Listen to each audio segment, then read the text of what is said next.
Halo, selamat malam semuanya teman-teman. Malam ini seperti sebenarnya nggak biasanya ya kalau yang setiap Selasa itu biasa itu yang jalur fermentasi Nusantara. Kalau hari-hari lainnya tergantung yang bisanya pembicaranya, itu kita ngobrol bareng dengan tamu-tamu tempat saya kerja yaitu Sentosa Bidang Teknologi ya. Mohon maaf saya bukan siaran di kantor kali ini karena berhubung cuaca hujan di sini saya takut sinyalnya putus-putus kalau hujan.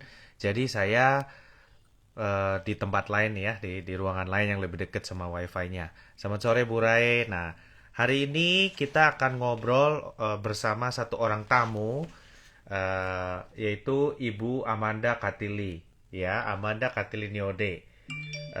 Kita akan membahas tentang dampak lingkungan kemasan plastik. Ya, nah, kalau kita kan ngomongin packaging nih ya, minggu lalu dan sebelumnya kita ngomongin botol plastik, botol minuman, terus kita ngomong kemasan-kemasan gitu ya. Ada yang PET, ada yang kertas. Terus kalau ngobrol dengan ibu orang-orang lingkungan, ditanya itu apa nggak sampah semua kemasannya gitu ya. Bagaimana dengan kemasan plastik? Kalau misalnya terjadi mesin secepat itu gitu ya, mesin yang bisa bikin 24.000 botol per jam, eh bahannya dari plastik itu kemudian semuanya kemana? Nah, hari ini kita ngobrol dengan Ibu Amanda Katili. Ibu Amanda Katili adalah seorang em, saya sambil baca juga nih, Executive Coach and Mentor Environment, Climate and Sustainability. Nah, Ibu Amanda ini boleh dibilang salah satu pakar di bidang lingkungan ya, di bidang environmental studies atau di bidang lingkungan. Dan kalau teman-teman nggak begitu paham mengenai lingkungan, gampang aja. Setahun sekali Bu Amanda ini ketemu sama Al Gore ya. Al Gore yang bikin film The Inconvenient Truth itu. Nah, itu temennya Bu Amanda. Pernah ketemu Bu Amanda, pernah salaman sama Bu Amanda, bahkan Bu Amanda mungkin ada di WhatsApp grup yang di dalamnya ada Al Gore-nya. Ya. Nah, sekarang kita undang aja Bu Amanda langsung untuk ngobrol bareng kita. Ya. Hari ini kita akan membahas mengenai dampak lingkungan dari kemasan plastik, ya. Ada beberapa effort kita yang mengenai masalah plastik. Nanti kita masuk. Nah, ini Ibu Amandanya sudah join. Selamat malam, Bu. Apa kabar? Malam, apa kabar? Suara Malam. saya kedengeran nggak? Jelas, jelas, Bu. Kedengeran jelas. Ya, betul kan ya, Bu ya? Ibu ada WhatsApp grup yang di dalamnya ada algornya, Bu? Kayaknya ada ini. Jadi itu di the conservation the climate reality Indonesia ya, Bu ya? Ya, ini mumpung Mhm. mumpung belum lupa ya. Iya, Bu. Jadi bulan Oktober ada pelatihan dengan Algor online untuk Oh, siapa saja yang mau ikut dan yang ikut itu rentang usianya antara 12 sampai 89 tahun oh, oke. dari berbagai negara. Jadi Oke. artinya apa? Artinya semua bisa ikut dari berbagai lapisan masyarakat dan gratis dan online. Kalau mau informasi bisa tanya ke DM-nya Bu Amanda ya? DM Boleh, IG-nya. boleh, boleh. Nanti Ah, saya ya. saya kirim nanti saya kirim ke Kang Hari biar bisa Dipajang di ya, boleh, boleh. Nanti posting. saya pajang, terus kalau Hmm. ada teman-teman yang pengen ikutan dong, bisa DM Hmm. ke IG-nya Ibu Amanda yang dipakai sekarang, Boleh, ya. boleh, boleh, Jadi boleh. biar ketemu Algor. Hmm. Saya nggak pernah Hmm. lupa itu dia di film Inconvenient Truth untuk Hmm. Hmm. menunjukkan chartnya naik apa kalau nggak salah temperatur bumi ya. Iya, Dia pakai dianya dia naik. pakai lift, iya, dia pakai lift ya, yang menandakan bahwa wah luar Hmm. biasa itu ya Iya, iya, tinggi iya. kenaikan suhunya. Nah, tapi Hmm.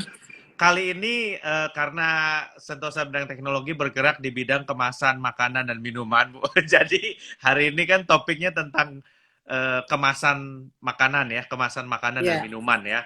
Jadi Hmm. pertanyaan pertamanya ini Bu, gimana sih dampak lingkungan kemasan makanan dan minuman khususnya di Indonesia? Apakah sudah mulai menjadi masalah gitu? Hmm. Em, Memang kalau kita bicara mengenai kemasan kan ada beberapa jenis, Mhm. tapi kan yang paling banyak plastik ya, yang paling Betul, banyak. betul. Makanya judulnya juga dampak plastik. lingkungan kemasan plastik. Mhm. Nah, kalau bicara ini kita tidak bisa bicara hanya Indonesia saja, karena Mhm. masalahnya itu sudah menjadi masalah global. Oke. Dan para peneliti mengatakan bahwa eh, kemasan plastik ini sudah, terutama dalam hal terkait limbah ya, sudah Ya. ditemukan di puncak tertinggi di dunia yang hampir 9.000 meter tingginya, dan Mhm. sudah ditemukan di palung laut terdalam yang 10.000 meter gitu loh di bawah permukaan Iya. laut. Hmm. Jadi bayangkan ya dampaknya seperti apa. Mhm. Dan kalau kita berbicara kemasan kan pastinya kantong plastik sekali pakai yang sudah pasti itu, lalu apa namanya, kemasan-kemasan makanan seperti untuk take away dan lain sebagainya. Lalu peralatan, sendok, garpu, pisau, Betul. plastik, dan jangan lupakan juga cangkir-cangkir itu loh, Betul. cangkir-cangkir yang kalau kita take away dan lain sebagainya. Dan memang penggunaan plastik ya secara global itu 40% itu memang untuk kemasan sekali pakai. Nah, Yes. itu yang paling berbahaya atau yang paling menjadi concern itu adalah single use plastic pollution. Mhm. Jadi pencemaran karena penggunaan plastik sekali pakai. Sekali pakai ya. Sekali Sekali pakai. pakai itu 40% kemasan sekali pakai di seluruh dunia. Bayangkan dari jutaan ton penggunaan plastik itu 40%-nya untuk kemasan sekali pakai yang dipakai Iya. langsung dibuang gitu ya. Jadi Iya. Iya. bayangkan betapa betapa mengerikannya itu. Nah, sekarang Indonesia bagaimana? Mhm. Um, Datanya itu tidak langsung data kemasan ya, kemasan makanan minuman, tapi kalau lihat limbah di Indonesia itu 40% limbah pangan. Jadi food waste kebanyakan. Ah, Nah, makanannya dari bukan kemasannya ya, ah, Bu ya? iya, kita Oh, tukang itu buang-buang makanan. yang makanan pada nggak habis tuh, atau yang Hmm, dipoto doang terus iya. dibuang. Atau ini kalau masak sayur gitu yang nggak bagus dibuang, ugly vegetables, ugly food, apa ugly Ya. fruits itu dibuang. Atau kalau misalnya bikin bikin acar ketimun, tengahnya dibuang, yang gitu-gitu. Kulitnya dibuang kalau orang Surabaya. Padahal kan Bisa bisa gitu dimakan ya. ya. Kata orang Sunda. Itu. Oke, oke, oke. Jadi itu Atau 40% ya, Bu? Banyak juga ya. 40% limbah pangan, atau kalau misalnya nggak habis dibuang padahal masih bisa jadi nasi goreng gitu Iya, besoknya, nah yang kayak betul, gitu-gitu betul. ya. Betul, betul. Hmm. Terus limbah plastik berapa banyak? Limbah plastik dari sampah total di Indonesia itu 17%. 17%. Oke. 17%. Lalu yang lain-lain ya apalah kaca, kayu, ranting dan lain sebagainya. Tapi yang terbesar memang limbah pangan dan limbah plastik. Tapi Bu, sorry, ini datanya dari mana? Tempat sampah resmi atau dari mana, Bu? Ini datanya resmi dari Kementerian Lingkungan Hidup dan Kehutanan, dan Oh. mereka itu mendapat masukan data dari provinsi, daerah tingkat 1, daerah tingkat 2. Dan kalau Hmm. mau lihat ada situs web Sistem Informasi Persampahan Nasional judulnya. Oh, Jadi oke. jadi bisa bisa dilihat di situ, dan memang itu kan sekarang menjadi perhatian gitu. Berarti yang Nah, dilihat itu yang disetor gitu ya, atau yang dicatat oleh pemerintah daerah hmm, gitu ya. hmm, Kira-kira itu hmm, ya. hmm, Maksud saya hmm. kalau yang dibuang-buang sembarangan tuh nggak masuk ke situ ya, Bu ya. Nggak kelihatan Eh, di angka itu ya. Mereka tahu yang dapat dikelola berapa persen gitu loh. Oh, oke, oke, oke. Sampahnya berapa persen, yang dapat dikelolanya berapa persen. Oke. Nah tadi tadi tuh bicara itu ya, apa namanya, Mm-mm. apa sih tadi, dampak ya, Dia dampak dampak lingkungannya. dampak dampak plastik ya. Mm-mm. Em, yang paling apa namanya, yang paling membekas dalam ingatan itu kan yang informasi atau tulisannya National Geographic, inget nggak, yang ada kuda laut terus ntar ada sedotan gitu di Iya, hidungnya, betul, betul. terus terus ada ikan gitu pas dibelah gitu isinya plastik semuanya gitu ya. Mhm, Dan itu memang yang paling besar dampaknya itu terhadap berbagai jenis hewan. mhm. Jadi memang kalau dihitung ya jumlah jenis hewan yang terpengaruh oleh plastik ini yang kena dampaknya itu ada 600 jenis gitu ya, bukan 600 buah ya, tapi 600 jenis. Jenis. Jenis. Lalu masuk ya kan plastik-plastik itu kan kalau kalau tidak terkelola itu termasuk limbah kemasan makanan minuman itu kan dia masuk ke badan-badan air kan ya. Betul. Jadi itu kan pasti dia menyebabkan banjir, bencana dan lain sebagainya Mhm. itu sudah jelas gitu ya. Um, tapi paling yang ingin saya angkat sebenarnya adalah dampaknya terhadap krisis iklim. Kalau Oke. kita bicara lingkungan itu kan ada lingkungan lokal gitu ya. Kita lihat oh ya Iya, sampahnya dia sampahnya bertumpuk-tumpuk kita bisa lihat gitu ya. iya, Terus kalau kita bicara masalah regional, oh Indonesia nih jadi tempat apa impor sampah, terima impor sampah gitu ya hmm, yang ilegal dan lain sebagainya. Kadang-kadang kita nggak tahu dibuang di pulau mana. Itu yang kedua. Nah, yang ketiga yang saya ingin benar-benar angkat itu adalah permasalahan global karena plastik, bukan hanya limbahnya ya. Nah, kalau perubahan iklim itu sebabnya apa? Kegiatan manusia yang mengeluarkan berbagai macam gas-gas rumah kaca. Nah, mhm, jadi bumi makin panas lah ya, secara mhm. pendeknya gitu ya, bumi makin panas. Karena bumi makin panas, maka banyak bencana-bencana yang terjadi yang kita tidak pernah tahu itu apa namanya ada gitu. Bahkan Iya, ribuan tahun nggak pernah kejadian tiba-tiba cuaca ekstrim gitu ya, seperti siklon Seroja, banjir bandang di Eropa. Nggak pernah mimpi iya. kan ya Iya, ada betul, Bu. banjir bandang. Dulu kita yang kebanjiran, Bu. Sekarang kita nonton Hmm. Jerman kebanjiran. Nah, Orang Jermannya pun bilang, "Saya nonton ini di TV biasanya." Sekarang rumah saya kebanjiran iya kata dia. ya. Kayak Nah, ngimpi ya, Bu ya. Dan tapi itu itu real dampak ya, itu perubahan. kenyataan. Nah, itu dampak perubahan iklim karena gas-gas akibat kegiatan Mm-mm. manusia. Nah, kalau kita bicara plastik ya, yang paling mengerikan itu, plastik itu kan dibuat dari Minyak fosil bumi. kan ya, dari Iya, fossil bahan fuel. bakar Mm-mm. fosil kan ya. Iya. Nah, ekstraksinya aja sudah keluar gas-gasnya ketika kita Mhm. ekstraksi bahan bakar fosil itu. Transport, kita transport mau dibawa ke bagian pengolahan, keluar Mhm. lagi gas-gasnya.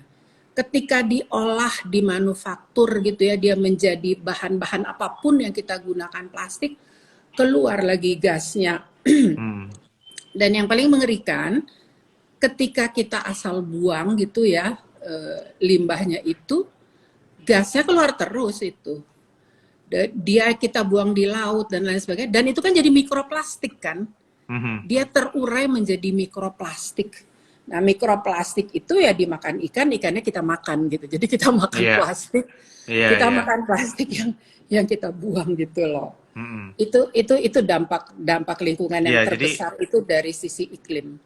nah, katanya salah satu solusinya, Bu, adalah adanya Hmm. circular economy katanya. Hmm. Nah, jadi nomor dua, kemarin kita sempat ngobrol nih, saya pengen Hmm. tahu, Bu, apa sih itu circular economy dan bagaimana penerapannya di dalam kemasan ini supaya tidak menjadi Hmm. polusi gitu. Oke. Okay. Kemasan itu kan terkait dengan sistem pangan ya. Iya, Kalau kita bicara kemasan makanan dan minuman itu kan food and beverage itu kan terkait dengan sistem pangan. iya, Sistem pangan dari hulu sampai hilir. Dari iya, mulai penanaman, penangkapan oleh nelayan, kemudian perimba yang mengambilnya, terus lalu diangkut lagi, diolah, kita makan, kita buang lagi iya, kemasannya, belum lagi limbahnya. Itu semua ternyata penyebab 30% perubahan iklim. Jadi Oh, 30% perubahan iklim itu karena sistem pangan. wow. Gede sekali ya, Bu ya. Serem ya? Lebih banyak dari gas, mobil, dan Hmm. sebagainya ya. Iya, lebih banyak dari Wow. transport loh. Lebih banyak dari transport darat, Oh, udara, iya, lebih banyak laut. dari transport. Lebih banyak Wah, dari oke oke, saya baru tahu. transport. Oke. Kenapa tuh, Bu? Karena saking panjangnya rantainya atau Panjang saking rantainya dan gas-gasnya nggak yang keluar itu nggak dari efisien hulu ya? sampai hilir. Ha-ha. Nah, Hmm. terus ada satu organisasi yang banyak berbicara mengenai circular economy.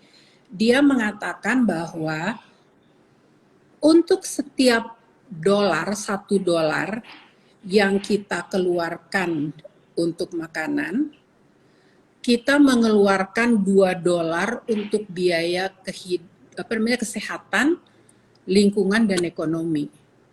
Jadi Hmm. memang pengorbanan kita tuh luar biasa gitu kalau kita tidak memperhatikan. Nah, sebelum masuk ke circular economy, mungkin saya ceritakan dulu apa sih pendekatan pemerintah Indonesia dalam pengelolaan sampah. Ya, Yang pertama perubahan perilaku. Kalau bisa kita minim sampah gitu ya. iya. Jadi dari sumbernya itu pendekatan pertama. Pendekatan kedua baru ekonomi sirkular. Itu Mm-mm. sirkular ekonomi. Pendekatan ketiganya adalah pelayanan oleh Pemda ya supaya sampahnya bisa dikelola diolah dan juga pendekatan teknologi. Teknologi kan bisa macam-macam ya, ada yang Iya, canggih-canggih, ada yang jadi bahan sampah jadi bahan bakar dan lain sebagainya. iya. Nah, jadi Indonesia menggunakan pendekatan ekonomi sirkular untuk pengelolaan sampahnya. Mhm. Jadi ada dua nih istilah kalau kita bicara itu ya. Jadi ada ekonomi linier, ada ekonomi sirkular. Iya, sama Nah, kayak blowing blowing mesin juga ada yang rotary, ada yang linear, Bu. Yang nah linear biasanya speednya lebih rendah ya, lebih nggak iya, efisien gitu. Nah, gimana lanjut, lebih Bu, lanjut. lebih bahaya gitu ya. Iya, Karena betul. apa? Karena kita ambil ya sumber daya kan kita ambil ya dari alam. Iya, Kita olah ya, kita olah, kita buat produk. Terus kalau produknya sudah tidak berguna kita buang. mhm. Jadi ambil, olah, pakai, buang, linear gitu ya dia ya. Oke. Nah, kalau ekonomi sirkular kita ambil, kita buat produk, tapi kita nggak buang gitu kalau sudah tidak terpakai. Apa kita gunakan kembali, atau kita perbaiki, atau kita daur ulang. Mhm. Gitu. Jadi dia diharapkan tidak terbuang gitu ya ke alam. Nah, kalau menurut uh, Ellen MacArthur Foundation tadi, semuanya itu harus didorong oleh desain. Mmm. Ingat kan saya pernah ngobrol ya sama Harnas atau di salah Iya. satu Instagram live chat. Sebenarnya harusnya tidak ada polusi kalau desain kita betul gitu. Mmm. Nah, jadi untuk ekonomi sirkular ini prinsipnya apa? Jangan ada limbah dan polusi ya, sebisa mungkin. Terus kita tetap jaga gitu ya produk sama bahan yang kita gunakan itu kita tidak buang. Terus kalau bisa ada regenerasi sistem alami. Sekarang lagi banyak tuh istilah regeneratif. Jadi kita kembali lagi ke alam gitu ya, semuanya Mmm. kita regenerate sumber dayanya. Nah, jadi itu apa namanya ekonomi sirkular. Saya sambil baca dikit nih ya, soalnya saya juga nggak hafal. Mhm. Nah, jadi eh, produk-produk sampingan itu ya yang kita gunakan kembali itu harusnya bisa ada nilai tambah, terutama kalau kita bicara bahan pangannya ya. Beda dengan Iya, kemasannya ya. Kemasannya nanti dulu nih, iya. kemasannya ini jagonya Harnas. Tapi kalau kita Mhm. bicara bahan pangannya itu bisa digunakan kembali. Apakah dia bisa composting ataukah dia bisa gunakan sebagai bahan bakar. Nah, Sekarang, Oke. itu bahan pangannya ya. Sekarang kalau kita bicara mengenai kemasannya, ini agak beda Mhm. karena terkait dengan bahan kimia. Nah, hari ini kan ahli Hmm. kimia nih ya. Eh, Kalau circular economy di kemasan itu jadinya seperti downcycling gitu loh. Hmm. Jadi dia kualitasnya bisa lebih rendah dan juga keamanan bahan kimianya ini loh yang harus Hmm. diperhatikan. Hmm. Eh, Contohnya itu yang pakaian gitu ya, polyester dari bahan-bahan botol minuman atau macam-macam gitu ya. Nah, mungkin sekarang Hari deh yang bisa cerita. Saya rada nggak gitu ngerti gitu ya mengenai bahan-bahan kimia, terutama standar kualitas dan keamanannya gitu. Jadi gimana caranya komponen-komponen kimia yang berbahaya ini nggak masuk gitu dalam desain produk atau alternatif desain gitu loh. Oke, itu gini Bu, jadi yang namanya plastik kan macam-macam ya, banyak. Hmm. Eh, yang tadi istilah Ibu downcycle tuh, Hmm. maksudnya di recycle tapi dengan pemakaian yang lebih rendah, maksudnya gitu ya? Ya, Kualitasnya dan betul. apa namanya mungkin even even safety-nya kali aku nggak tahu. Iya, jadi plastik itu macam-macam. Dan kalau bicara plastik ya, saya punya Hmm. satu artikel dari tahun 1955 atau 1950 gitu ya. Itu waktu itu artikel itu bicara mengenai dampak lingkungan deterjen, Bu, sabun Hmm. ya, tahun 50. Dan dia bilang kalau kita terus-menerus pakai sabun untuk cuci piring dan sebagainya, ini akan menjadi polusi yang besar sekali. Solusinya apa? Single use lifestyle dia bilang. Jadi pakai aja sekali dia bilang gitu ya. Jadi itu plastik itu solusi terhadap masalah sebelumnya. Yaitu Hmm. dia bilang bayangin kalau semua orang harus nyuci piring, berapa sabun yang Hmm. akan dihasilkan gitu kan? Oke, single use aja. Jadi Hmm. itu kan apa industri plastik kan lahirnya tahun 1960-an, 70, Hmm. 80 makin kencang kan. Hmm. Sebetulnya itu idenya. Cuman kalau menurut saya sih ke apa ya, di antara semua kelemahannya plastik, ya dia punya satu kelebihan, yaitu dia murah. Ya, Hmm. things being cheap pasti ada dampaknya kan. Ya, Hmm. kadang-kadang kita ini lupa sebenarnya dia recyclable gitu. Dia bisa di Hmm. recycle. Jadi harusnya kita recycle atau downcycle gitu kan. Itu ya Hmm. PR kita. Oke, dia lebih murah dari gelas. Tinggal 10%-nya harganya gelas dia itu kan. Satu satu kali pakai gitu. Cuman kita pakainya mau, murahnya mau, tapi tanggung jawabnya kita nggak mau ambil, Bu. That's the problem Hmm. menurut saya. Jadi nggak pernah apa maunya murahnya doang gitu ya. Hmm. Begitu giliran PR-nya nggak mau ngerjain Hmm. ya susah, nggak bisa gitu kan. Jadi Hmm. mana dari beberapa jenis plastik PET ya seperti botol ini nih ya Hmm. polyethylene terephthalate ini yang kodenya sih sama-sama dia kodenya nomor satu ya. Hmm. Nah, kode nomor satu itu bisa di down cycle karena Hmm. bahan kalau PET-nya baru jadi dan perlu yang bening, dia harus pakai PET yang fresh. Nah, nanti yang di recycle warnanya makin lama makin butek nih. Nggak Hmm. bisa dipakai buat botol lagi, tapi dia dipakai buat serat polyester baju. Hmm. Hmm. Itu sama aja bahannya.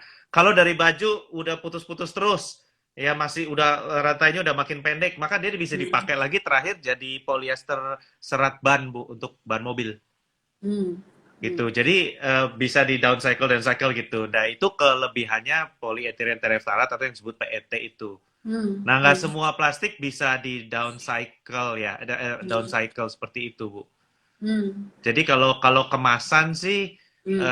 downcycle tergantung kemasannya. Kalau plastik kemungkinan paling mungkin adalah di downcycle Hmm, ya. gitu. Nah, tadi saya sempat ngintip-ngintip nih ya, ada yang Iya, ada bilang yang nanya. siapa ya? Enggak, Lydia sama siapa sama Dita ya, katanya belum sempat nemu gitu ya solusi solusi plastik ya. Tapi kalau misalnya kita baca-baca ya datanya ya, 1 tahun di seluruh dunia itu penggunaan kantong plastik sekali pakai itu sebanyak 5 triliun kantong plastik yang langsung dibuang. Iya, Dan bayangin itu kemana itu 5 triliun kantong plastik di seluruh dunia. betul. Mau Tapi dikemanain gitu ya. kalau di Indonesia tuh rata-rata di recycle kok Bu. Di setiap rumah pasti ada laci Hmm. kantong kresek bekas. Iya, iya, aku juga dilipet-lipet Iya gitu ya. sama, semua juga sama Bu. Pasti Hmm, paling hmm, gas nggak langsung hmm, dibuang lah gitu ya. hmm, Tadi ada hmm, Chef hmm, Charles Toto Bu dari Papua bilang bahwa hmm. Di Papua pun bahkan ada beberapa tempat yang garam lautnya sudah tercemar plastik katanya. Iya, iya, Ya, itu iya. terus tadi ada yang titip salam Nasira, titip salam buat eh, Ma- Nasira, titip salam buat Maira katanya. Salam hangat Oh ya Maira dari Allah, Maira Nasira tuh katanya. anakku. Oh, pantesan. Ya, jadi ada Hmm. apa Kang Seto juga nih tadi Lydia bilang dosa kita dibacain sama Bu Amanda katanya. Dosa kita dibacain. Enggak gini loh, Nah, gini. ya Enggak gimana? soal dosa itu ya.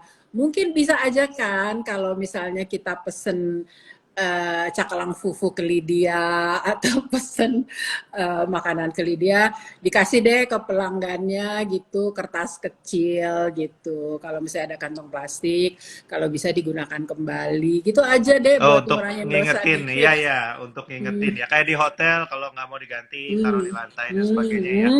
Terus hmm, tadi iya. ada juga komentar selama pandemi. Oh, Widya dari Bali bilang bahwa selama pandemi ini bubble wrap katanya. Tambah tebel Hmm, lagi packagingnya. hmm, Tadinya cuma hmm. satu jadi tiga kan ya. Itu belum lagi Iya, masker dan lain-lain ya. iya. Masker yang kesangkut. Teman-teman saya Hmm, punya satu trik kecil katanya kalau masker harus diputusin talinya ya Bu ya iya, supaya iya. nggak Supaya kesangkut nggak di leher nyangkut. burung atau penyu dan Iya. sebagainya. Makanya itu ya itu tapi Hmm, balik lagi murah, convenient ya, sangat-sangat hmm, murah, sangat-sangat convenient dibanding bahan-bahan yang lain, tapi iya. ada tanggung jawabnya. Kita harus bertanggung Hmm, jawab. Ya kalau hmm, enggak ya ya kita sendiri akan nerima akibatnya gitu loh. hmm, Mau nggak mau kita harus bertanggung jawab. hmm, hmm, Nah, sekarang kita bicara yang spesifik nih Bu. Kabarnya di hmm, Bali itu hmm, punya langkah yang bagus untuk lingkungan dan circular hmm. economy. Bisa cerita nggak soal Bali, Bu?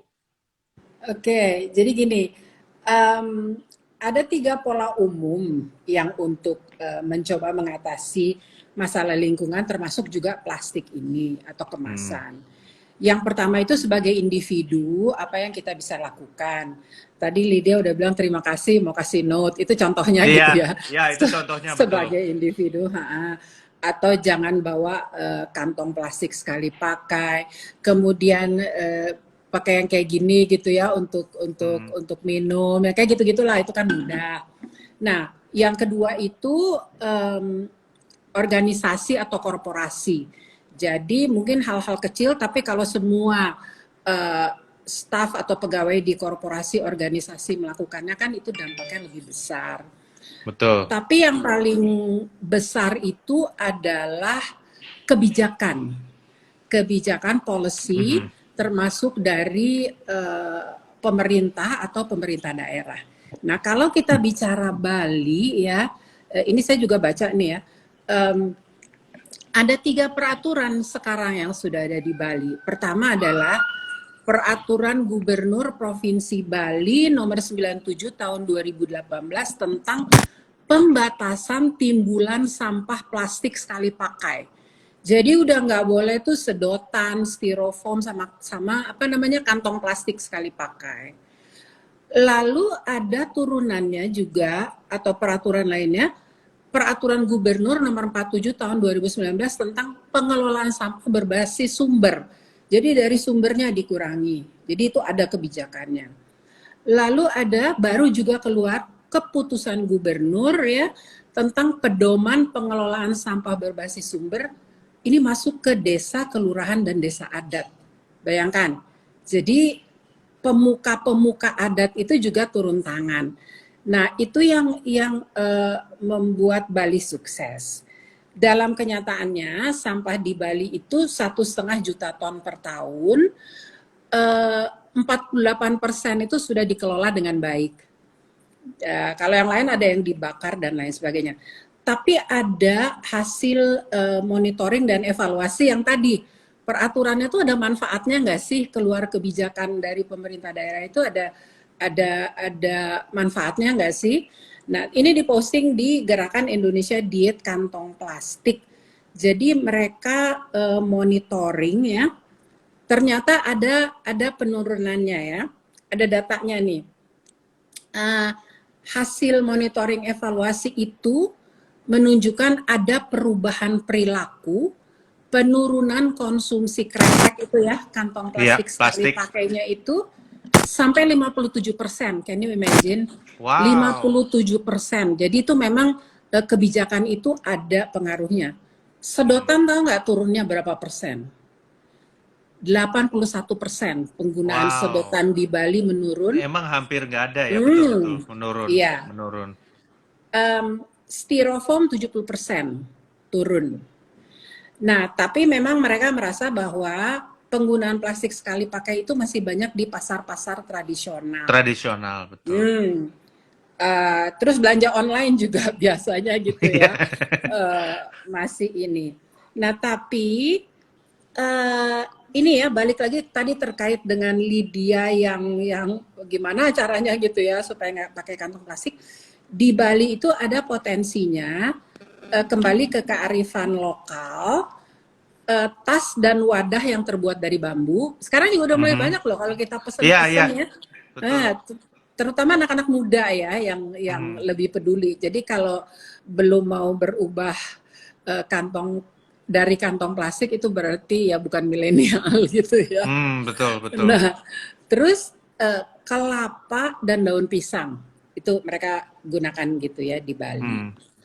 Nah, terus kan ada kebijakan ataupun praktik ya yang terkait botol minum kemasan. Nah, ini Hari nih, Iya, porsinya jadi Har. iya, jadi apa sebagai apa ya dampak atau sebagai tindak lanjut dari Pemda yang tadi disebutkan Bu Amanda, kita juga ikut serta karena untuk mengurangi sampah botol plastik di hotel di Bali, Bu. Karena jadi ada dua proyek yang CFT ikut serta. Yang pertama adalah itu karena di hotel bintang 4 dan bintang 5 itu harus tersedia dua botol air mineral di dalam kamar kan. Nah, tadinya kan kamar itu botolnya botol plastik ya. Nah, sekarang kita ikut dalam satu proyek di mana botol itu diganti dengan botol kaca yang bisa diisi ulang. Hmm. Jadi istilahnya returnable glass bottle (RGB). Nah, ini bentuknya kayak gini Bu botolnya. Hmm. Nah, ini mesin kami nih di Tabanan ya. Ini saya mau tunjukin juga. Eh, nah, ini botolnya. Ini saya pose di mesinnya. Lokasinya di Tabanan di tengah sini ya. Hmm. Itu pabriknya di Tabanan dan ini bentuk mesinnya seperti ini, botolnya seperti ini dan saya ada ini ya. Nah, karena setiap kamar itu ada dua botol, kalau satu hotel saja 200 kamar kali dua botol dia kan harus ganti setiap hari tuh. Katakanlah Hmm. okupansinya 50% deh. Jadi dari 200 kamar tinggal 100 kamar. 100 kamar, botolnya 200 botol per hari, Bu. Itu dihitung satu hotel setahun itu jutaan jutaan botol sudah. Karena harus dibuang terus kan. Nah, sekarang ganti salah satu perusahaannya, customer kami ini dia membuat RGB. Jadi botol ini bisa dikonsumsi, nanti kosongnya ditinggal di hotelnya kan. Nanti Hmm. dikembalikan ke pabriknya, dicuci, diisi ulang, terus dikonsumsi Hmm. lagi. Ya, jadi ini RGB botol dari CFT di Bali. Nah, ini tutupnya pun canggih, Bu, karena nggak bisa pakai tutup biasa. Kalau pakai tutup biasa kan kalau dibuka ada ringnya yang jatuh ya, ring Hmm. logamnya Hmm. jatuh ke Hmm. bawah. Jadi itu nggak bisa dilepas. Nah, ini teknologi capnya kalau dibuka, ya ringnya akan ikut ke atas tuh. Jadi Ah, pecah tiga, ya. oke. Nah, pecah tiga. Nah, Jadi nggak ada ring di sini, sehingga kita bisa oke. konsumsi, terus Oke. langsung botolnya ini bisa langsung diambil dicuci. Ya, teknologi Hmm, untuk capnya ini juga teknologi khusus, berbeda hmm, settingnya supaya ringnya ini nggak jatuh ke bawah, putus tiga hmm, gitu. hmm, Jadi itu salah satu CFT project di Bali. Dan hmm, satu lagi yang kedua ini mungkin juga banyak yang belum tahu ya, itu hmm, penggantian galon. Ini berhubungan dengan tadi down cycle tadi. Jadi hmm, kita punya satu mesin lagi untuk memblow botol galon. Nah, ini botol galon ya, yang kanan dan kiri ya warnanya biru muda dan biru tua, ini beda bahan. Yang biru tua tuh hmm, polikarbonat. Kalau yang biru muda itu PET. hmm, Nah, sejak 2 tahun yang lalu di deket-deket situ juga di Tabanan, kami memasang mesin blowing dan kompresor siat untuk hmm, membuat botol galon dari PET, bukan dari polikarbonat, hmm, ya. Nah, di Jawa ini masih polikarbonat, Bu. Belum, tapi hmm, kecuali ada satu merek yang pakai PET ya. Tapi di Bali itu Aqua sudah konversi ke PET. Bedanya apa sih PET sama sama ini gitu ya, sama polikarbonat ya. hmm, Ini bedanya nih. Ya. hmm, Jadi 40% resin cost reduction. Jadi harganya lebih murah, beratnya juga lebih ringan, ya. hmm, 20% weight reduction, ya, beratnya lebih ringan. Logistic cost saving. Jadi karena dia PET itu lebih praktis dibawa, ya. Performance-nya semi crystalline versus amorphous, jadi lebih terang warnanya seperti yang kita lihat tadi. Mechanical property lebih bagus, transparency lebih bagus, dan yang terakhir environmental sustainability. hmm, Kenapa hmm. environmental sustainability? Polikarbonat bahan galon sekarang itu nggak bisa di downcycle jadi serat apa-apa. Sementara PET bisa di-recycle jadi serat baju, bisa di-recycle lagi dari serat ban gitu. Tadi Bu Hmm. Rai bilang kaos kaki ya, bisa juga. Pokoknya semua bahan, kalau beli baju ada tulisannya polyester, yaitu bahannya sama PET, Bu. Jadi berkat peraturan tersebut, kami Hmm. ada 2 proyek di Bali yang bertujuan apa yang mengurangi dampak lingkungan dari kemasan gitu. Yang Hmm. pertama PET, yang kedua pengkonversi antara eh, Hmm. polikarbonat dirubah menjadi PET gitu. Hmm. Jadi itu dua dua yang kita ikutan lah ya. Dan Hmm. satu hal lagi, kalau saya mau ke Bali terus saya packing saya harus ingetin Yana, jangan lupa masukin kantong plastik, kalau enggak baju kotor nggak ada kantongnya. Karena susah, jadi saya ke Hmm. Indomaret pun saya bawa plastik dari Jakarta gitu. Hmm. Hmm. Jadi di Bali itu memang berat, tapi dampaknya penurunannya lumayan ya. Oh, jauh tinggi. Jauh ya. Hmm. Penurunannya tinggi ya. Ya, Penurunannya tinggi. tapi gini, sebelum lanjut ya, saya Ya, ingin kita balik lagi tuh ya ke AMDK ya, air minum ya, dalam kemasan. Itu adalah domestikasi air. Jadi ya, air itu kan apa namanya ya ya di alam gitu ya. Tapi betul. ya kayak kayak kita domestikasi hewan gitu ya, kita Iya. pelihara hewan. Tapi ini air ini Hmm. diambil, dimurnikan, kemudian dijual. Mhm. Dan saya rasa agak susah kenapa kita mental kita tentang AMDK karena sejarahnya panjang. Hmm. Jadi produksi AMDK secara besar-besaran itu di dunia itu dimulai tahun 1621 di Inggris. Wow, udah lama ya, Bu. Bayangkan, udah berapa tahun tuh ya? 400 400 apa tahun ya. 400 tahun ya? Pas Bayangin 400 gimana? tahun ulang tahun, Bu. Tahun Udah. ini. Jadi sejarahnya AMDK itu sudah 400 tahun. Gimana coba kita mau tidak menggunakan AMDK? Sejarahnya Hmm. sedemikian panjang.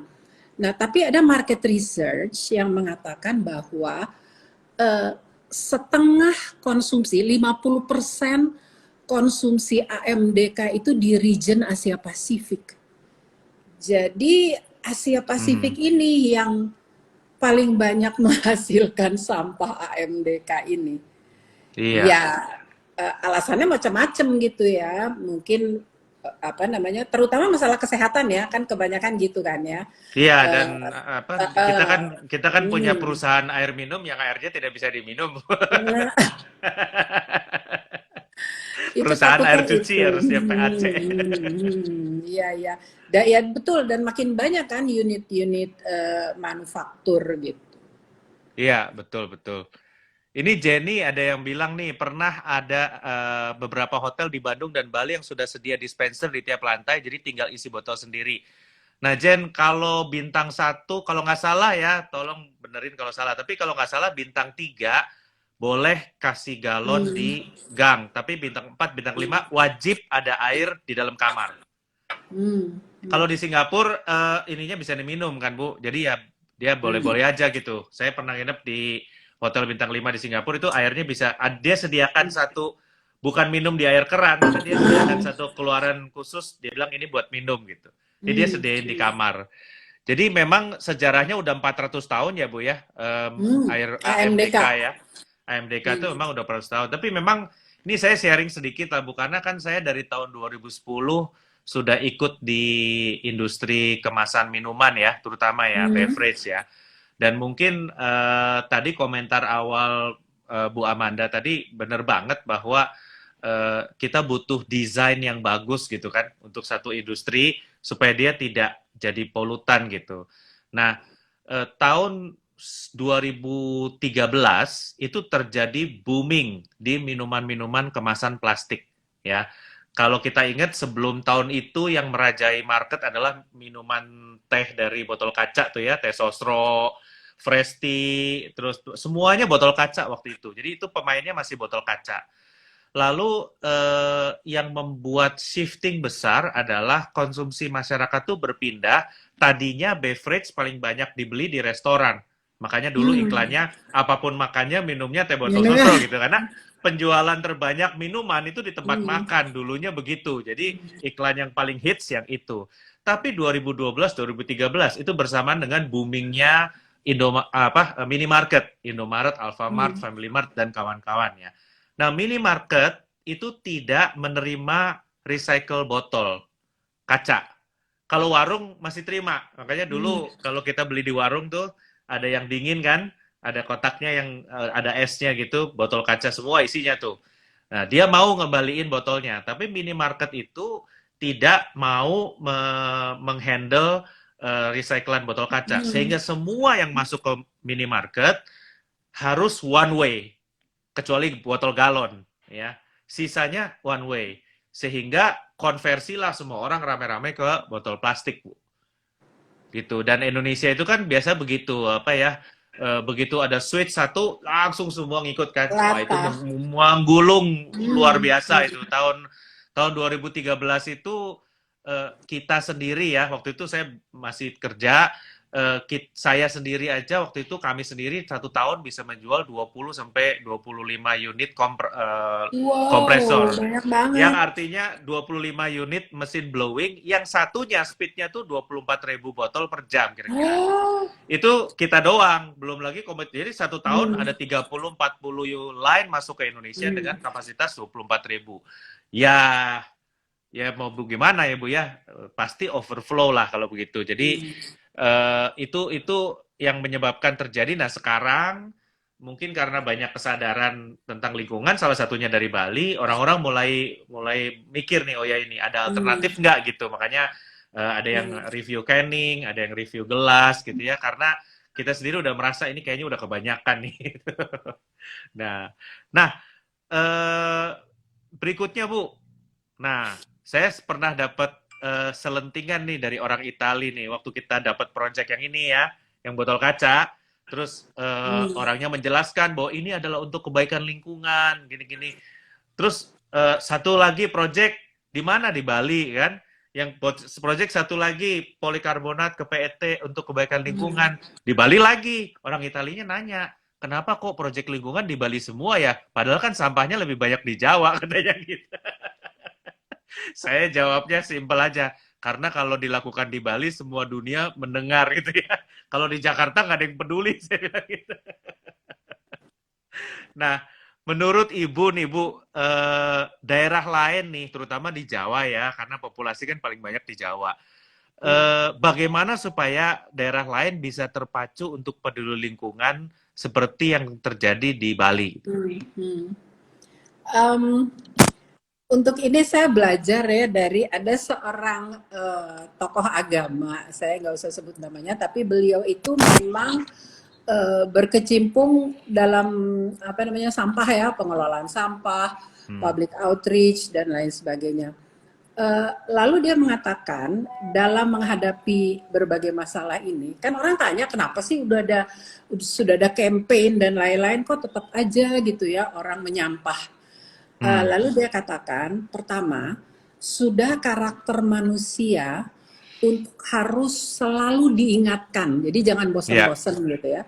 Selalu diingatkan terutama untuk hal-hal baik terkait kepentingan bersama. Mhm.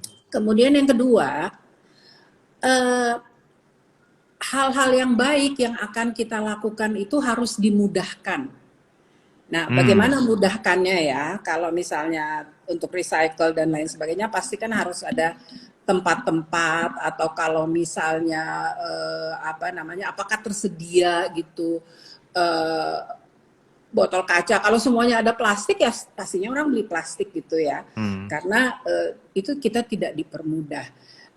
Dan yang ketiga kata si tokoh agama ini, manusia itu egosentris ya, memang sifat kita itu egosentris sehingga untuk melaksanakan sesuatu itu harus dipaksa Hmm.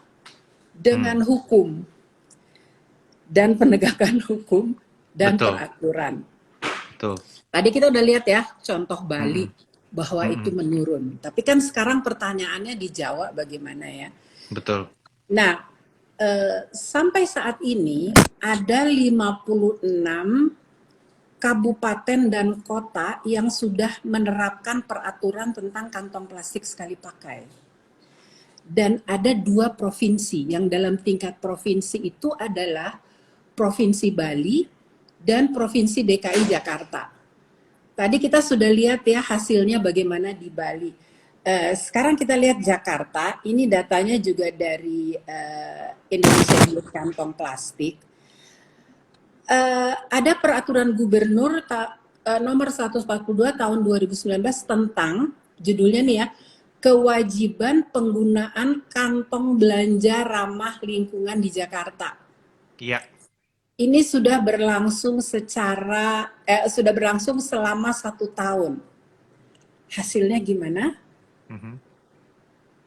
Terjadi pengurangan kantong kresek sebesar gas 82% Wow, di 82%.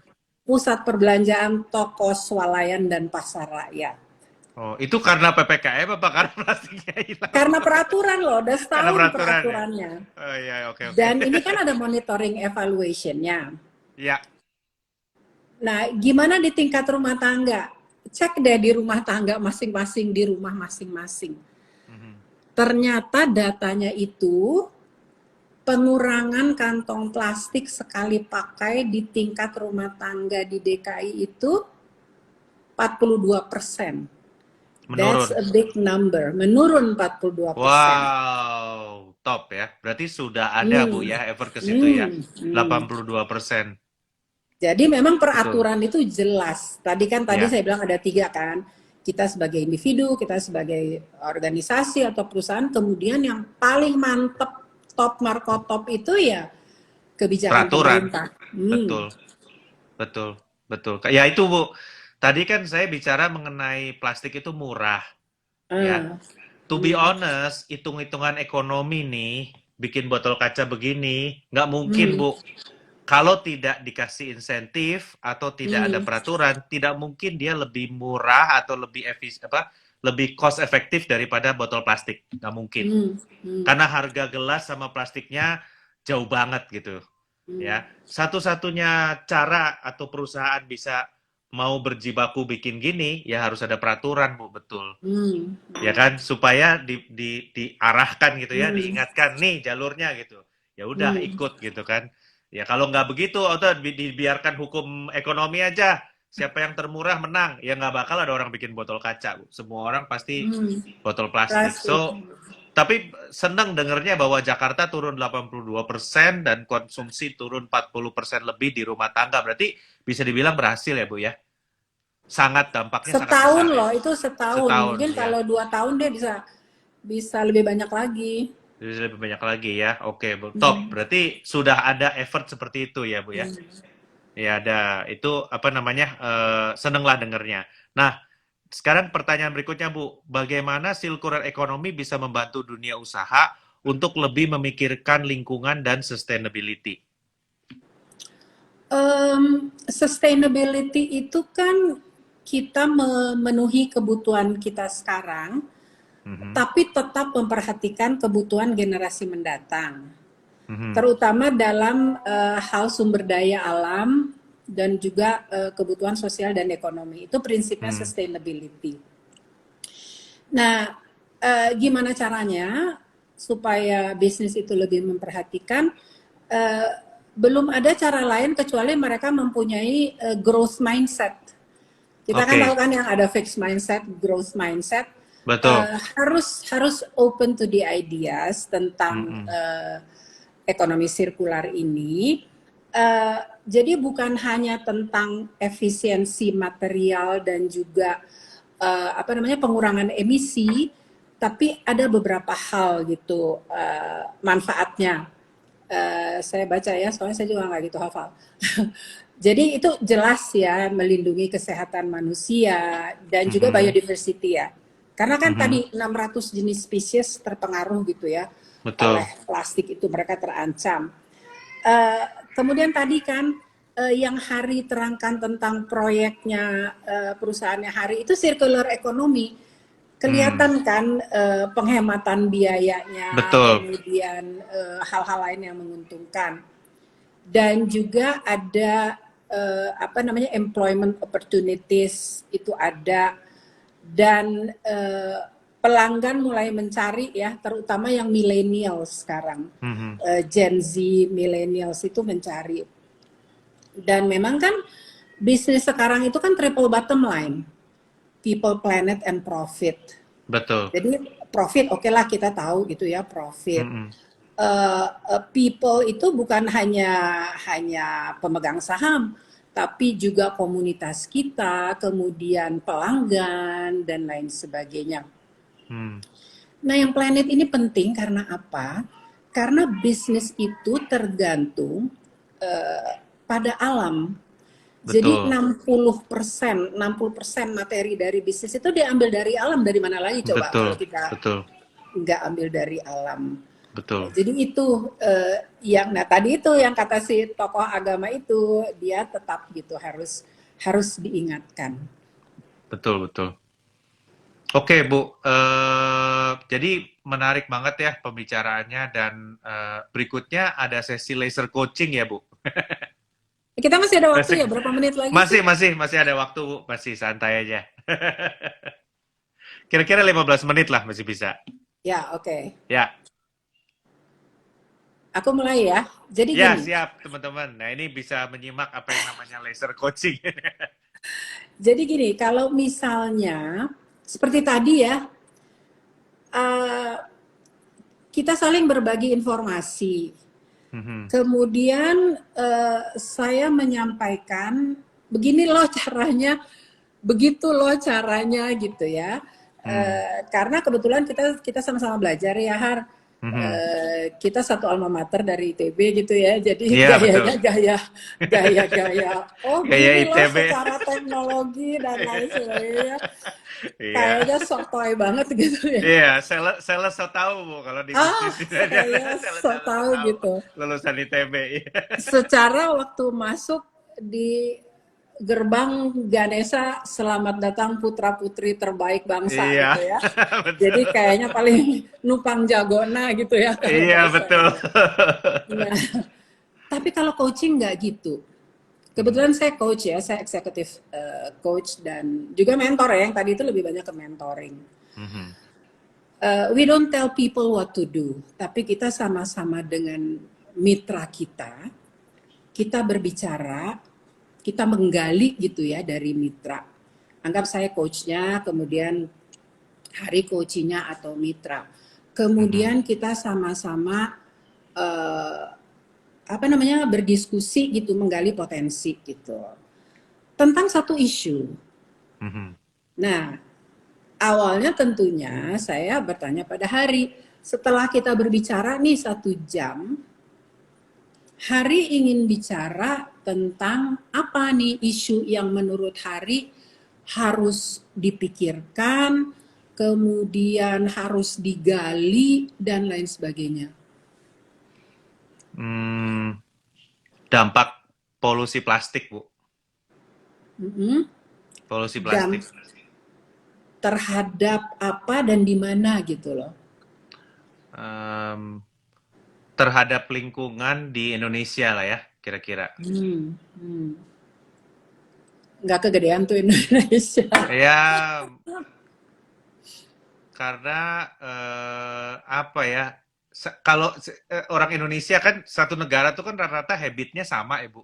Hmm, Yang saya maksud tuh itu. Jadi sampah plastik apa dampak polusi plastik tapi di dalam habit orang Indonesia ya termasuk saya gitu. hmm, hmm. Ya, secara umum lah ya, bukan yang Ya. milenial ya, secara umum. Jadi karena menurut saya kalau kita ke Jerman, terus mereka kan ketat sekali tuh pembagian sampahnya, Hmm, ya kan harus ditaruh di sini yang recyclable, harus ditaruh di hmm, sini yang apa bio, natural gitu kan, ditaruh di sini yang kaleng-kaleng gitu.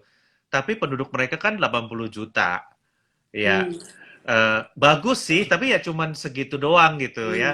Sementara kita 270 juta, kita buang sampah sembarangan, mereka lama-lama akan kalah. Sampah kita hmm, akan sampai ke dia gitu ya. Kecuali kita yang 270 juta ini punya disiplin sama kayak mereka, baru kita bisa jadi apa champion lah untuk dunia hmm, ini gitu karena jumlahnya kan banyak.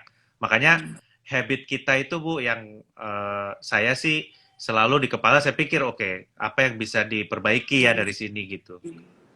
So you're concerned about dampak plastik terhadap lingkungan di Indonesia gitu Di ya kalau saya Indonesia ya. bisa. Mm-mm. Nah, terus setelah memahami gitu ya, ini isunya ya kalau menurut menurut Hari. Terus apa Hari punya goal, punya tujuan gitu ya terhadap isu dampak plastik di Indonesia? Do you have something that you want to do? Do you have something that you want to achieve terkait hal ini? Hmm, pribadi ya, Ya pribadi, karena kalau nggak bisa belum bisa belum bisa mengatasnamakan mengatasnamakan organisasi. perusahaan. Hmm. Ya, saya kan suka nulis ya Bu. Hmm. Saya sih secara pribadi eh, pengen jadi gini. eh, Sebetulnya kalau masalah polusi sampah itu kan kayak tadi kan jenis-jenis Hmm. plastik kan berpengaruh gitu ya. Hmm. Sebenarnya nggak perlu terlalu mahal atau canggih-canggih amat, asal kita memahami ini plastiknya jenis apa dan cara memisahkannya Hmm. gimana gitu. Hmm. Sebenarnya plastik itu paling gampang, makanya kenapa dia murah dan langsung dicetak banyak-banyak, karena dia gampang banget di recycle kan berat Hmm. jenisnya beda-beda. Kalau Hmm. dicairin langsung kekumpul tuh PET sama PET, Hmm. HDPE sama HDPE. Jadi asal ada yang melakukan itu tuh bisa. Jadi saya pengennya sih secara pribadi pengen lebih banyak nulis ya atau ya bikin Hmm. materi seperti inilah ya untuk awareness soal sampah yang tidak sekedar melarang gitu, Bu. Hmm. Hmm. Walaupun efektif dan saya seneng dengernya, tapi saya kurang sepakat dengan larangan-larangan. Sebab larangan Hmm. itu nggak ada gantinya. Mau Hmm. diganti apa gitu ya? Kan Oke. kita kan butuh bungkusan gitu. Kita butuh sesuatu untuk carry gitu kan ya. Hmm. Terus dilarang gitu. Misalnya di pasar, kalau kita di minimarket bisa, tapi kalau beli daging, mau Hmm. gimana masa mau dipegang tangan atau pakai plastik sekali pakai kan nggak bisa gitu. Nah kalau solusinya nggak ada ya eh, nggak bisa kan Bu. Jadi kalau saya sih lebih cenderung apa namanya lebih banyak nulis atau bikin materi mengenai Hmm. saran yang bisa dilakukan gitu untuk tapi nggak melarang atau jangan ini jangan ono Oke. tapi lebih ke coba kalau misalnya plastik warna-warni pakailah yang hitam karena yang hitam itu hasil recyclan misalnya gitu. Hmm. Kalau Hmm. kita demand plastik yang putih berarti kita demand plastik yang baru. Pakai aja Hmm. yang hitam. Daging ya cuci aja kan gitu. Atau dagingnya dibungkus dulu pakai kertas baru dibungkus Hmm. pakai kresek hitam. Jadi kresek hitamnya nggak mencemari dagingnya. Kira-kira gitu Bu. Tips-tips seperti itu yang pengen saya tulis sih. Oke. Jadi Gitu. menulis, jadi seperti create resources gitu ya, eh, Iya, yang tidak melarang gitu ya, ada betul. tips-tipsnya gitu. Oke, itu jelas itu goalnya. Eh, Realitinya gimana sekarang? Jadi realitasnya, apakah ada orang yang sudah menulis begitu, ataukah kalau misalnya mau menyusun resources seperti itu, tipsnya, apakah ada gitu sumber-sumber yang bisa menjadi rujukan misalnya? Jadi sekarang gimana ya kenyataannya terkait dengan tulisan-tulisan maupun resources yang berisi tips-tips seperti itu. eh di luar negeri sih ada, di Indonesia kayaknya masih agak jarang ya Bu. Apa saya yang nggak tahu. Hmm. Tapi saya rasa kalau di luar negeri, eh, anak saya aja suka nonton satu namanya Semi ya, YouTube Hmm. channel itu membuat art and craft dari barang-barang bekas. Hmm. Jadi dia ambil apa ya, botol air mineral bekas digunting-gunting Hmm. jadiin pot gitu. Itu untuk anak 4 sampai 6 tahun loh. Hmm. Bahasa Hmm. Inggris lah obviously ya, ada tuh. Ya, Hmm. tapi di Indonesia menurut saya kurang. Jadi Hmm. konten Indonesia itu yang saya pengen Hmm. tambah gitu. Hmm. Kenyataannya sih Um, sangat kurang di Indonesia, Bu, atau yang berbahasa Indonesia lah ya. Itu kenyataannya hmm. sangat kurang. Hmm. Hmm. Oke, jadi jelas gitu ya. Terus jadi objektifnya itu mau menulis, goalnya tuh mau menulis itu ya. Nah, Iya. terus sekarang way forwardnya ke depannya gimana kira-kira gitu? Apakah bisa segera memulai ataukah mau mencari outletnya dan lain sebagainya? Harus cari outletnya kayaknya, Bu. Hmm. Ada TikTok mungkin atau ada kalau mau menjangkau cepet ya TikTok ya. Hmm. Tapi Hmm. kan TikTok Hmm. harus mikir ya. Artinya Hmm. TikTok yang ya itu YouTube yang ditonton anak saya terus Hmm. dijadiin TikTok juga bisa Hmm. sih sebenarnya. Jadi Hmm. ya mungkin itu Hmm. satu ide yang bisa dilakukan karena saya belum punya konten TikTok. Hmm. Hmm. Hmm. Oke, jadi itu mungkin opsinya itu ya. Iya, Kita bicara outlet ya. iya, Opsinya TikTok ada lagi nggak ya? Kan Hari suka terserah ya. Saya nggak bisa ngasih tahu ya. Tapi iya, I know that you write regularly on iya, nulis Facebook, bisa, iya, Instagram. iya, Jadi opsinya itu nulis di TikTok. iya. Terus sosial media terus ada nggak moda-moda lain, communication modes yang lain? Eh, mm, Sebenarnya lewat apa ya? Lewat pekerjaan juga ya Bu ya. Saya selalu Hmm. apa ya? Kalau dunia bisnis itu kan penuh 3P itu ya Bu. Profit, profit, and Hmm. profit. Kadang-kadang people, planetnya lupa gitu ya. Jadi kalau disebut channel yang lain apa ya? Ya salah satunya adalah YouTube ini. Itu kan dibuatnya untuk kalangan bisnis atau industri di Indonesia gitu. Yang kurang people and planetnya menurut saya sih. Hmm. Hmm. Mungkin kalau kita terusin dengan topik-topik seperti ini, saya pengennya membuat kalangan bisnis di Indonesia tuh bisa nonton, terus bisa terinspirasi juga. Oh ya ya, ternyata P-nya yang Hmm. lagi, yang dua lagi itu selain profit dan profit ada yang lain lagi Hmm. gitu. Hmm. Karena Oke. banyak, sebetulnya menurut saya potensi swasta di Indonesia tuh Hmm. besar, Bu. Hmm. Artinya our corporations, local corporations ya, Indonesian Hmm. corporations can do a lot more gitu Hmm. untuk lingkungan. Karena kan kita dengarnya sekarang India, India melulu kan. Tapi Indonesia tuh kok nggak pernah kedengeran gitu loh. Padahal Hmm. effortnya banyak ya. Jadi kalau menurut Hmm. saya sih, ya mudah-mudahan dunia korporasi ini bisa bergerak gitu. Ya. untuk ke Oke. arah plastik gitu. Dan itu kita berpegang pada tadi yang sudah Hari bicarakan ya. Ada tips-tips yang bukan melarang, Betul. kemudian ada resourcesnya dan ada communication channelnya ya Iya, tadi ya betul. kita Betul. bicara. Nah, terus sekarang uh, what's your next step gitu ya, the way forward setelah tahu tadi yang kita bicarakan itu. What are you going to do next?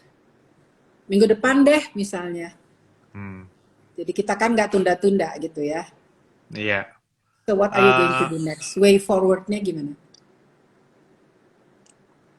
yang paling deket sih forum forum ini akan dilanjutkan ya Bu ya. Hmm. Pasti Hmm. terus gitu diskusi-diskusi tentang TikTok ini ya, diskusi teknologi seperti ini dan ya kita akan lebih banyak artinya suka atau tidak suka kita akan lebih fokus ke dalam tema-tema lingkungan gitu.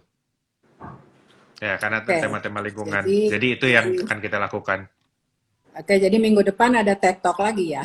Ada, ada. Dan alasan utamanya kita nggak jualan mesin botol plastik yang kecil, Bu. Jadi mau nggak mau kita jualannya botol kaca. Terus lalu gimana caranya gitu ya? How do you know that you're going to do it gitu? How can you make sure gitu that you're going to do it? Gimana caranya gitu? Apa ada yang siapa yang akan mengingatkan Hari bahwa Hari akan melakukan itu? Hmm. Nulis, bikin tips, bikin tech talk dan lain sebagainya. Bu Amanda mungkin. Aku tagih ya, Iya, aku boleh, Bu. WA, aku serbu dengan WA. Boleh, boleh, boleh, Bu. Boleh, Bu. Oke ya.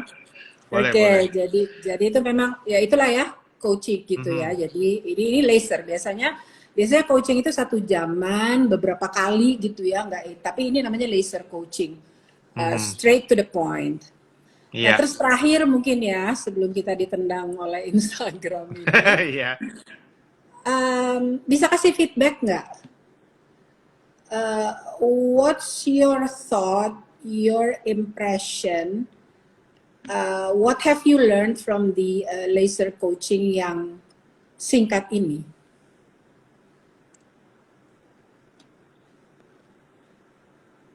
Eh, tentang fokus sih, Bu.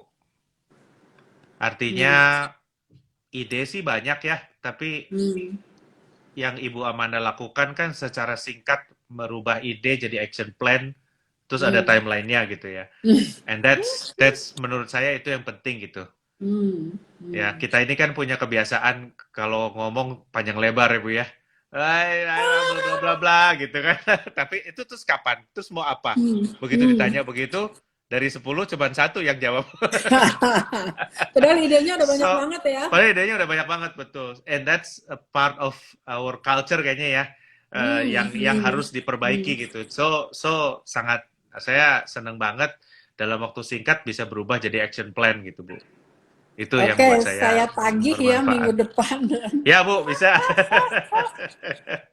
Bisa. Oke, Oke. Bu Amanda, terima kasih banyak atas diskusinya. Saya senang banget nih. Tadi pertanyaannya nggak sempat kebaca nih ya. Banyak mungkin bisa-bisa kita bisa sesi kedua nih Bu. Karena pertanyaannya nggak sempat dibahas. Tapi Em, terima kalau kasih. kalau boleh saya jawab satu aja ya dari Retno tadi Boleh Bu. nanya. Iya. Gimana online marketplace? Ini kebetulan Mhm. saya tahu ada koalisi NGO yang menulis surat gitu ke online marketplace ini agar tidak menggunakan kantong plastik sekali pakai atau membatasinya. Jadi memang apa namanya harus ada championnya gitu dan harus ada gerakannya. Betul. Jadi ada dari pemerintah, state actors dan ada dari non-state actors, termasuk komunitas NGO dan lain sebagainya. Betul. Dan itu kalau masalah online, Bu, balik lagi. Kalau itu ditiadakan terus diganti pakai apa? Hmm. Kan nggak mungkin tukang gojek itu Hmm. bawa makanannya langsung kan gitu. Dia kan pasti butuh digantung. Hmm. Hmm. Nah itu sebenarnya ada satu industri itu paper industry Bu yang bisa mendukung. Karena paper Hmm. industry yang brown paper itu kan bisa Hmm. di-coated pakai Ya. plastik tapi lebih tipis. Hmm. Nah, itu bisa dijadiin kantong sebetulnya. Jadi Hmm. saya sih lebih mikir, ayo industri apa nih yang bisa didukung nih gitu ya, supaya kantong plastiknya itu bisa dikurangi lah paling enggak, bukan dihilangkan lah gitu ya, mungkin dikurangi. Oke. Jadi oke, tadi Lydia komen tuh selalu senang Bu Amanda karena selalu mencerahkan. Terima kasih Bu Amanda. Ya. Thank you. Oke, Bu Amanda, terima kasih banyak pleasure coachingnya dan sharing-sharingnya. Buat teman-teman yang udah nonton juga semuanya terima kasih banyak. Sampai ketemu di Tech Talk berikutnya ya. Selamat malam. Thank you. Bye.